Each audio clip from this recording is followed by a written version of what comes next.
అరే రే చాలా దగ్గరగా పార్క్ చేశానే, ఇప్పుడు ఎలా? ఏం పర్లేదు.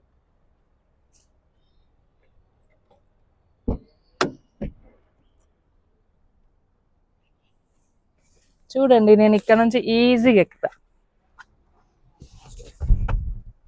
చూసారా నేను ఎంత ఈజీగా డ్రైవింగ్ పొజిషన్ లోకి వచ్చాను. ఈ కార్ లో నేను ఏది టచ్ చేసినా నాకు ఏదో యాపిల్ ప్రొడక్ట్స్ ని ఆపరేట్ చేస్తున్నట్టు అనిపిస్తుంది.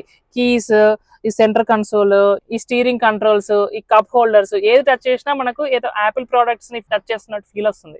గ్రాఫిక్స్ చూపిస్తే చూడండి, బ్రేక్ వేస్తే ఈ డిస్ప్లేలో కార్ కూడా బ్రేక్ వేస్తుంది. అండ్ హెడ్ లైట్ ఆన్ చేసిన, ఇండికేటర్ ఆన్ చేసిన ఈ చిట్టి కార్ కూడా గ్రాఫిక్స్ లో చూపిస్తుంది. కూల్ కదా. అండ్ ఊకే ఫుల్ లెంత్ వీడియో చేయి అని అడుగుతా ఉంటారు కదా. చాలా కష్టపడి నా టైం కుదుర్చుకొని మరీ యూట్యూబ్ వీడియో చేశాను. నన్ను అక్కడ కూడా కొంచెం ఎంకరేజ్ చేస్తే బాగుంటది. సో అంతేకాదు నేను ఈ కార్ ఎవరు తీసుకోవాలన్న దానిపైన ఒక క్యాల్కులేషన్ కూడా చేశాను. మీరు దానికోసం నా ఫుల్ లెంత్ యూట్యూబ్ వీడియో చూడాల్సిందే.